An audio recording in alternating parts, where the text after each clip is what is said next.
Let me ask you a question that might hurt a little. Perhaps it's a question you have been avoiding for a very long time. When you look in the mirror, truly look in the mirror, not to fix your hair, not to check your outfit, but to stare into your own eyes. Do you respect the person staring back at you? It is a brutal question, isn't it? Because the mirror does not lie. It does not listen to your excuses about why you didn't start the business, why you didn't go to the gym, or why you snapped at your family. It only shows you what is.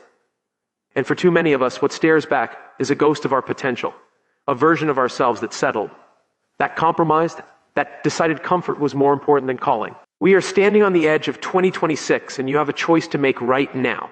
You can let the next year be exactly like the last one, filled with good intentions that never turned into action. Promises you made to yourself that you broke by noon, and that heavy, sinking feeling in your gut that you were meant for more, but you just can't seem to reach it. Or you can decide that today is the day the old you dies. You can decide to become unrecognizable, but I need to tell you the truth first. And this truth is going to offend you. It might make you want to turn this off, but if you stay, it might just save your life. Here it is. Nobody is coming to save you. Nobody is coming. No one is going to wake you up early. No one is going to slap the junk food out of your hand. No one is going to force you to read that book or write that business plan. Your boss doesn't care if you fulfill your potential. The economy doesn't care if you succeed. And the world is too busy with its own chaos to worry about your dreams. Most people spend their entire lives waiting for the right time, waiting for support, waiting for a feeling of motivation that they think will magically carry them to the finish line. But motivation is a lie. It is a fairy tale for amateurs. Motivation is unreliable. It disappears when you are tired, when it's cold outside, or when your heart is broken. If you are waiting for someone to give you permission to be great, you will be waiting until they put you in the ground. You have to save yourself. You have to be the one who looks at the mess of your life and says, enough. So how do we do it? How do we take a life that feels stuck or maybe just okay and turn it into a masterpiece by 2026? We do not do it by trying to change everything overnight. That is the trap. That is why you failed in January and February, and every Monday you swore would be different. You try to climb the whole mountain in one leap. You get exhausted, you crash, and you quit. The absolute secret to transforming your life is not speed. It is not intensity, it is consistency. It is the philosophy of the 1%. In that first hour, you must feed your mind. You cannot live on mental candy and expect to build a strong life. You need to nourish your brain with ideas, with wisdom, with strength. Read 10 pages of something that challenges you. Journal your thoughts to get the chaos out of your head. Sit in silence and actually think. Most people don't think, they just react. They run on autopilot. But you are going to pause. You are going to visualize who you want to be. You're going to ask yourself, what good shall I do this day? This morning routine. It isn't just a checklist. It is a ritual of self-respect. It is you looking in the mirror and saying, I value my future more than my sleep. When you win the morning, you walk into the world with armor. The traffic doesn't bother you as much. The rude coworker doesn't derail you. You are centered. You are grounded. You are in control. And that is the first 1%. But it goes deeper than just when you wake up. We have to talk about the voice in your head, the internal dialogue, because you talk to yourself more than you talk to anyone else in the world. And frankly, some of you are saying things to yourself that you would never say to your worst enemy. I'm so lazy. I always mess this up. I'll never have enough money. You have to kill that negative thinking. You have to understand that your mind is a garden. If you stand guard at the door of your mind, you can choose what enters. But if you leave the gate open, the weeds will take over. The weeds of doubt, the weeds of fear, the weeds of I can't. You don't have to try to grow weeds. They grow automatically if you don't plant flowers. Negativity is automatic. Positivity is a discipline. Every morning, you need to declare war on your old identity. You need to look at yourself and state 10 powerful things to rewrite your software. Tell yourself, I am responsible for my own life and happiness. Stop blaming the economy. Stop blaming your parents. Stop blaming the weather. Responsibility is not a burden. It is a privilege. It means you are the architect, not the victim. Tell yourself, my past does not define my future. I don't care how many times you have failed before. I don't care if you have started 100 diets and quit everyone. I don't care if you're broke right now. Your biography is not your destiny. Unless you choose to live in the rearview mirror. Unless you decide to stay chained to a version of you that doesn't exist anymore. Today is a fresh canvas. Paint something new. This requires a level of honesty that most people are terrified of. You have to stop negotiating with your weakness. You know that voice, the one that whispers, "You've worked hard. You deserve a break." When you haven't actually finished the job, the voice that says, "One donut won't hurt. One missed workout doesn't matter." That voice is a liar. It is trying to keep you safe, small, and comfortable. But comfort is the enemy of greatness. Every time you listen to that voice, you vote for the old you. Every time you negotiate with your weakness and say, "I'll do it tomorrow," you are training yourself to be a procrastinator. You are building the habit of quitting. And habits are like cables. We weave a thread of it every day. And at last, it becomes so strong we cannot break it, or it becomes a lifeline that pulls us up. So how do we fix this? We track our actions, not our intentions. The world is full of people with good intentions. The graveyards are full of books that were never written, and businesses that were never started by people who intended to do it. Stop judging yourself by what you plan to do, and start judging yourself by what you actually did. Did you do the work today? Yes or no? Did you eat the healthy meal? Yes or no? Did you make the sales calls? Yes or no? There is no gray area. You either did it or you didn't. And if you didn't, don't wallow in guilt. Guilt is just another way to waste energy. Just admit it. Look in the mirror and say, "I didn't show up today, but I will not let that become a pattern." This is about building a new identity. You are not trying to run more. You are becoming a runner. You're not trying to save money. You are becoming an investor. The goal isn't just to achieve a result. The goal is to become the type of person who can achieve that result. And you do that by stacking small wins. When you choose the salad over the fries, that is a vote for the new you. When you keep your mouth shut instead of arguing, that is a vote for the new you. When you do the push-ups when you are dead tired, that is a vote for the new you. These small wins create a ripple effect. They build confidence. Not the fake confidence that comes from shouting affirmations in a mirror, but real confidence that comes from knowing you keep the promises you make to yourself. But be warned, as you start this journey of 1% improvement, you will face resistance not just from inside, but from outside. You are going to have to make some hard decisions about the people around you. You cannot change the people around you, but you can change the people you are around. If you are serious about 2026 being your year, you have to audit your circle. Are the people around you fueling your fire, or are they pissing on it? There are people who drain your energy, who bring nothing but gossip, complaints, and small thinking. They are comfortable in their mediocrity. And when they see you rising, when they see you waking up early and reading books and working on your goals, it makes them uncomfortable. It holds a mirror up to their own lack of discipline. So they will try to pull you back down. They will say, "You've changed." They will say, "Why are you working so hard? Come have a drink, relax." And you have to be strong enough to say, "Yes, I have changed, and I'm not done changing." You have to be willing to walk alone for a while, if that's what it takes. Because it is better to walk alone in the right direction than to follow the herd walking off a cliff. Nobody cares about your dreams as much as you do. Stop waiting for their approval. Stop waiting for them to clap. Work hard in silence and let your success make the noise. You don't need to announce your big plans on social media. You don't need to tell everyone what you're going to do. Just do it. The results will speak for themselves. And while you are doing this work, while you are grinding in the silence, you must master your focus. We live in an age of mass distraction. Your phone is a weapon of mass distraction. It is designed to steal your attention, to monetize your eyeballs, to keep you addicted to the dopamine of the scroll. Stop scrolling and do one useful thing. Every time you pick up that phone to check a notification that doesn't matter, you are stepping off the path of the 1%. You are trading your unique limited time on this earth for a video of a cat or a picture of someone else's vacation. Is that what your life is worth? You need to learn to be bored. You need to learn to sit with a problem until you solve it. You need to learn deep work. Focus is the new IQ. The person who can sit in a room for an hour and do one thing without getting distracted is dangerous. They are the ones who will own the future. But let's get back to the body, because you cannot have $1 million dream with a minimum wage energy. You have to move. Even if your energy feels low, you move. Motion creates emotion. You don't wait until you feel like working out. You work out, and then you feel like it. You don't wait for the energy to come. You generate it. When you are tired, when you want to quit, that is when the real training begins. Doing it when it's easy is nothing. Everyone does it when it's easy. But doing it when your body aches, when your mind is foggy, when the weather is bad, that is when you are building the callus on your mind that David Goggins talks about. That is when you are separating yourself from the 99%. Treat your body like the only vehicle you will ever have, because it is. You wouldn't pour sand into the gas tank of a Ferrari. So why do you pour junk into your system and expect high performance? Eat right when your body wants to quit. Fuel yourself for the war you are fighting. And remember this journey. It is not a straight line. You are going to have bad days. You are going to stumble. You are going to have days where you feel like you are going backwards. But the only way to fail is to quit. Most people quit right before the breakthrough. They embrace the struggle for a week, maybe a month. But when they don't see the bamboo growing above the ground, they stop watering it.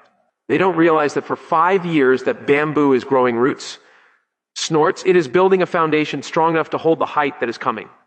You are in the root building phase. You are building the character that can sustain the success you are asking for. If you got the $1 million today without the discipline to keep it, it would destroy you. If you got the success today without the character to handle the pressure, it would crush you. So turn your obstacles into opportunities. When something goes wrong, don't say, why me? Say, what is this trying to teach me? Use the pain, use the rejection, use the doubt. Let it be the fuel that burns in your engine. You have to decide right now that you are building something meaningful, that you are not just a leaf blowing in the wind, but a force of nature. You are building a legacy, and legacy is not built in a day. It is built brick by brick. Think of a bricklayer. He doesn't worry about the whole wall. He worries about laying this one brick as perfectly as a brick can be laid. That is your job today. Lay one brick, read the pages, do the workout, make the call, be kind to your spouse, lay the brick, and then do it again tomorrow. But here is where it gets truly difficult. Here is the trap that catches almost everyone. It is the negotiation. It is the moment when things get hard and you start to make deals with yourself. You start to rationalize. I've been good all week. I can skip today. Nobody is watching. It doesn't matter. You have to stop negotiating with your weakness. You have to kill the part of you that wants to settle. There's a version of you inside that is elite. A version of you that is capable of things you haven't even let yourself dream of yet. But that version is locked behind a door that only discipline can open. Discipline is the bridge between goals and accomplishments. It is the master key. And discipline is not a punishment. It is a gift you give to your future self. It is loving yourself enough to say no to the immediate pleasure so you can say yes to the ultimate reward. Imagine yourself in December 2026. Truly imagine it. You are standing there looking in that same mirror, but the reflection is different. The eyes are sharper. The posture is stronger. The bank account is healthier. The relationships are deeper. You look at that person, you feel a surge of pride, not regret. You feel the satisfaction of a promise kept. That person is waiting for you, but they are not going to wait forever. You have to start now. Not Monday, not January 1st. Now the clock is ticking, and it never ticks backward. Every second you spend hesitating is a second of your life. You are never getting back. 1 hour a day can change your life. 1 hour of studying, 1 hour of working on your side hustle, 1 hour of exercise. If you just dedicated 1 hour a day to your own growth, that is 365 hours a year. That is 940-hour work weeks invested in you. Do you think that wouldn't change your life? Of course it would. But you have to be willing to be bored. You have to be willing to do the unsexy work, the work that nobody claps for. You have to fall in love with the process, not just the prize. Because life is not a destination. It is a journey. And if you are always waiting for the destination to be happy, you will spend your whole life miserable.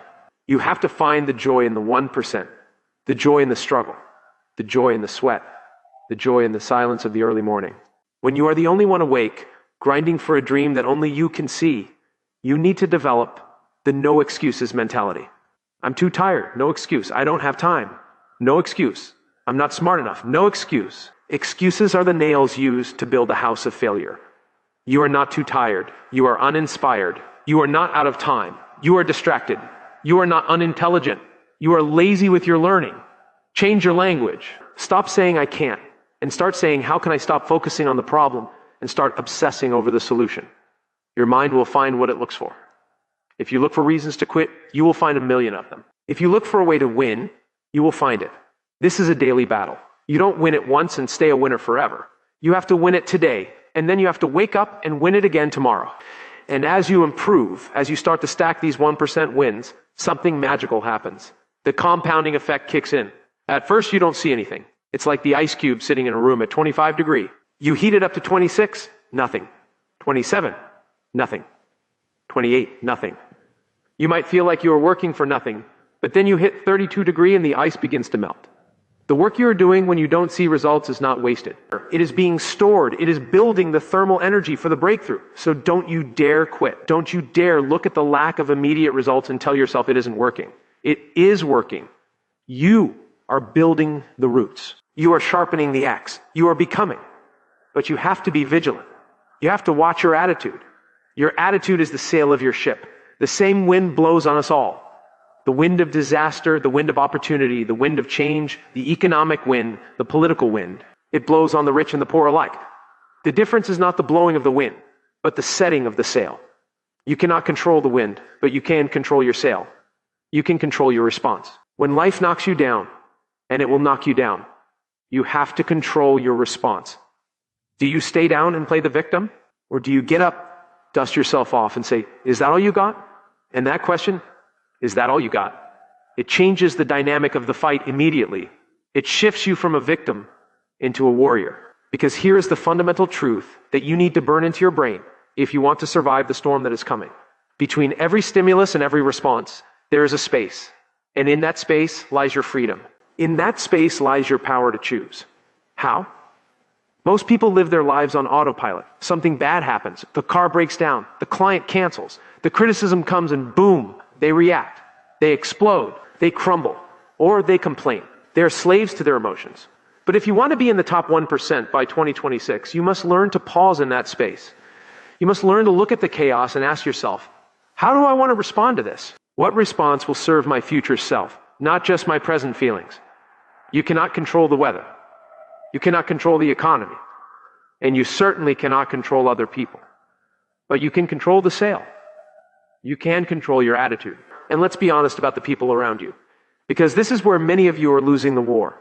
You were trying to build a skyscraper on a foundation of quicksand because you were surrounded by people who are comfortable in the basement. There comes a time in your life when you have to make a decision.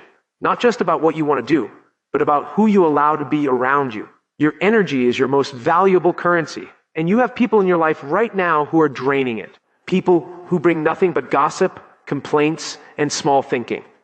They are energy vampires. And if you let them stay, you will never reach your full potential.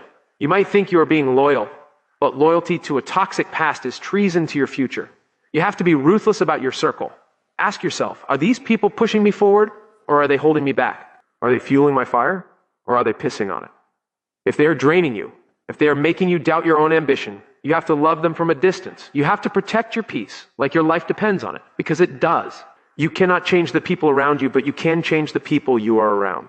And while you are auditing your circle, you need to audit your mouth. We talk so much about the grind and the hustle, but we rarely talk about the art of connection, the art of communication. You can be the smartest person in the room. You can have the best ideas. You can work the hardest. But if you cannot express your value, you will be ignored. Communication is the bridge between who you are and what the world sees. And most of us, we are terrible at it. We talk, but we don't connect. We hear, but we don't listen. If you want to improve yourself 1% every day, you must become a master of the spoken word and the silent connection. It starts with active listening. Most people do not listen to understand. They listen to reply. They're just waiting for their turn to speak, planning their next sentence while you are pouring your heart out. Stop it. Be present. When someone is talking to you, give them the gift of your full attention. Put the phone away.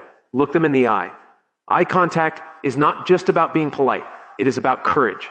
It is about saying, I see you and I am here with you. When you avoid eye contact, you create a barrier. You signal insecurity or disinterest. But when you hold that gaze, you build trust instantly. You become memorable, not because of what you said, but because of how you made them feel. And when you do speak, think before you open your mouth. We live in a world of noise where everyone is rushing to have an opinion. Be the person who pauses. Be the person who chooses their words carefully. Use simple words to express complex ideas. You don't need to sound smart. You need to be clear. Clarity is power. If you confuse people, you lose people. The most powerful communicators are those who can take a difficult concept and make it understandable to anyone.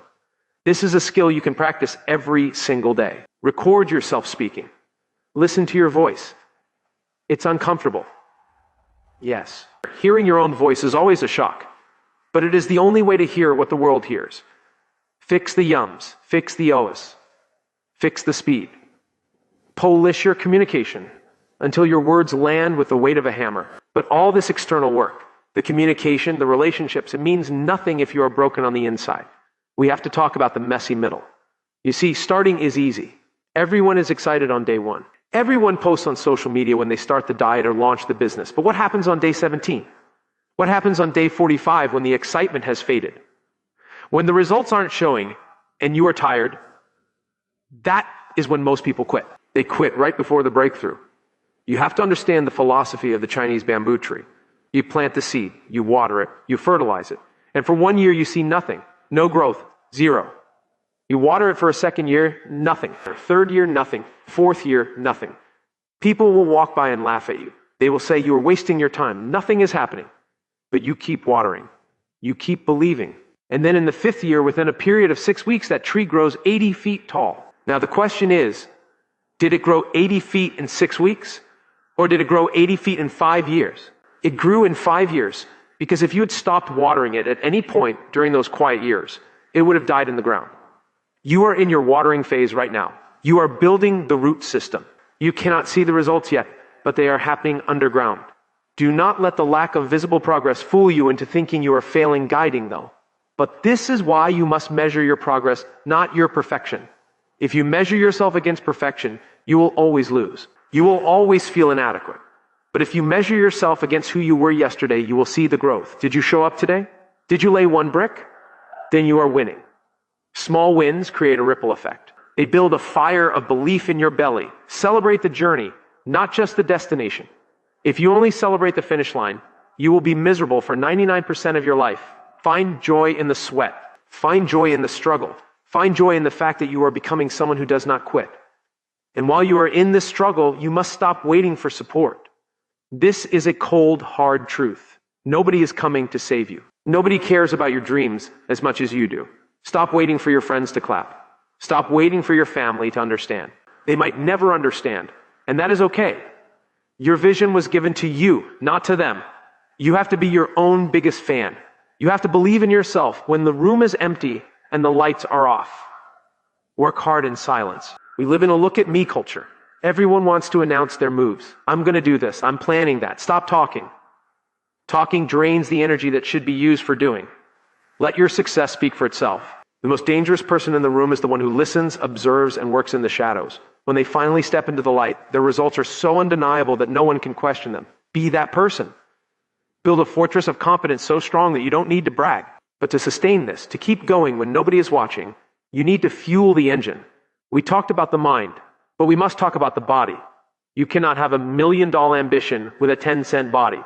Your physical health is the foundation of everything. If your energy is low, your decisions will be weak. If your body is sluggish, your mind will be foggy. You need to look in the mirror and tell the truth. Not the version of the truth that makes you feel good. The raw, naked truth. I have been lazy. I have been making excuses. I have been playing small. Admit it. Own it. There is power in confession because once you admit where you are, you can chart a course to where you want to go.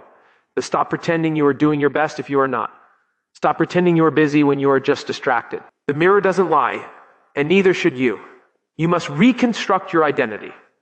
You have to stop saying I am trying to quit smoking and start saying I am not a smoker. You have to stop saying I'm trying to run and start saying I am a runner. Identity drives behavior. You act according to who you believe you are. If you believe you are a procrastinator, you will find a way to delay. If you believe you are a champion, you will find a way to win. You must talk to yourself like a winner. I am the best. I can do anything. My future is bright. These aren't just affirmations. They are commands to your nervous system. You are programming your biocomputer. If you put garbage in, you get garbage out. But if you put in power, conviction, and belief, you will produce results that shock the world. And let's talk about the no excuses mentality, because excuses are the nails used to build a house of failure. I'm too old. I'm too young. I don't have the money. I don't have the time. Lies. All of them. You have the same amount of time as the greatest people in history. It's not about time. It's about priority. It's not about resources. It's about resourcefulness. When you argue for your limitations, you get to keep them. Do you want to keep your limitations or do you want to break them? Turn your obstacles into opportunities. When a wall appears in your path, most people turn around. But you are going to look at that wall and say, good, this wall is here to test how bad I want it. The obstacle is the way. The struggle is the gym where your character is built. Don't wish for fewer problems. Wish for more skills. Don't wish it was easier. Wish you were better. You have to decide right now that you are going to win. Not hope to win, not try to win. Decide. The word decision comes from the Latin root cedere, which means to cut off. When you make a real decision, you cut off every other option. You cut off the option to quit. You cut off the option to fail. You burn the boats. You are going to take the island, or you are going to die trying. And when you have that level of resolve, the universe gets out of your way. So here's the plan for the next 7 days. We are going to build a streak of discipline. For 7 days, you are going to show up for yourself without fail. You are going to do the things you said you would do. You are going to wake up when the alarm rings. No snooze. You are going to move your body. You are going to eat for fuel. You are going to block out 1 hour for deep work. You are going to speak kindly to yourself just 7 days. Why 7 days? Because you need to prove to yourself that you can do it. You need to taste the victory. Once you get a taste of what it feels like to be in control, to be disciplined, to be on fire, you will never want to go back to the old you. You will become addicted to progress, and that is a healthy addiction. But be warned, the old you will fight back. Your old habits will try to sneak in the back door. Your old friends might try to pull you down. The voice of mediocrity will whisper, just take a break. You've done enough. Or do not listen. That voice is a liar. That voice wants to keep you safe, small, and insignificant. You are not built for safe. You are built for great. You need to develop a non-negotiable night routine. How you end the day determines how you start the next one. Don't just crash into sleep with your phone in your hand. Power down. Reflect on the day. Ask yourself, what did I learn? What did I accomplish? What can I do better tomorrow? Plan your next day before you sleep. Lay out your clothes. Write down your top 3 priorities. When you wake up, you don't want it to be thinking. You want to be executing. This is about living intentionally. It is about taking the pen out of the hand of circumstance and writing your own story. It is about realizing that life is precious and fragile. We think we have time, but we don't. We are running out of time every single second. Don't waste another moment being unhappy, being unfulfilled, being less than you were created to be. You were born to do great things. Do you feel that pull in your gut, that restlessness? That is your potential demanding to be released. Do not let it die inside you. The graveyard is the richest place on earth, filled with books never written, businesses never started, inventions never created. Don't add to that wealth. Die empty. Give everything you have while you are here. Imagine yourself at the end of 2026. You are standing on the mountaintop of your year. You look back at the valley you climb. You see the early mornings. You see the sacrifices. You see the moment you wanted to quit, but didn't. And you smile because you know you didn't leave anything on the table. You gave it your all. You improved 1% every day. And now you are unrecognizable. But that future, it doesn't exist yet. It is just a dream. To make it real, you have to act. You have to start. Not Monday, not tomorrow, now.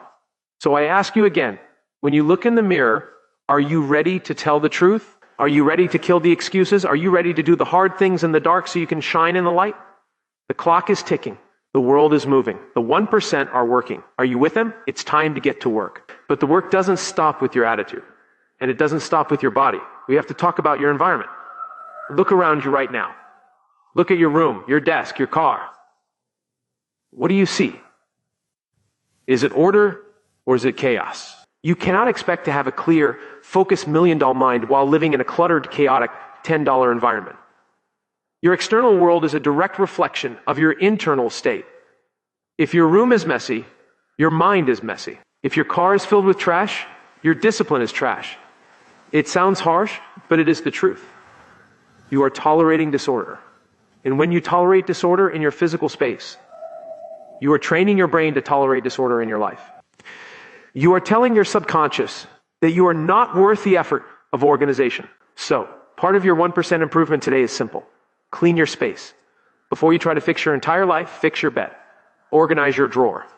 Throw away the receipts that have been sitting in your cup holder for 3 months. When you bring order to your environment, you bring peace to your mind. You create a vacuum for success to enter. You cannot build a skyscraper on a pile of rubble. Clear the debris. This act, it is an act of dominion. It is you saying, I am in control of my space, and that feeling of control will bleed into your work, your relationships, and your habits. And once you have cleared the physical clutter, you must clear the mental clutter by becoming a student, a relentless, obsessive student of life. Most people stop learning the day they leave school. They think education is a period of life. But successful people know that education is a way of life. Formal education will make you a living. Self-education will make you a fortune. You need to build a library. And I don't just mean a stack of books that look good on a shelf or a Zoom background. I mean a library of wisdom that you actually consume. You need to feed your mind. We talked about feeding the body, but what are you feeding your brain? Are you living on mental candy? Are you feeding your mind gossip, clickbait, and reality TV? If you feed your body junk, you get sick. If you feed your mind junk, your life gets sick. You need to read. And don't just read the things that agree with you. That is a trap that makes you weak. Read history, read philosophy, read the arguments for and against. Read about the lives of great men and women, both the good kings and the bad kings, so you can learn what to emulate and what to destroy in yourself. Don't be a follower, be a student. Read the books and make up your own mind. Make sure that what you finally do is the product of your own conclusion, not just something you heard on a podcast and blindly accepted. 1 hour a day. That is the formula. If you invested just 1 hour a day in learning a high-value skill, in reading about your industry, in studying human psychology, in 1 year, that is 365 hours. That is 9 full-time work weeks of extra education. Do you think that wouldn't separate you from the pack? While they are watching the game, you are studying the game. While they are scrolling, you are growing. Knowledge is the one asset that can never be taken away from you. You can lose your job. You can lose your money. The economy can crash. But no one can take away what you know and who you have become.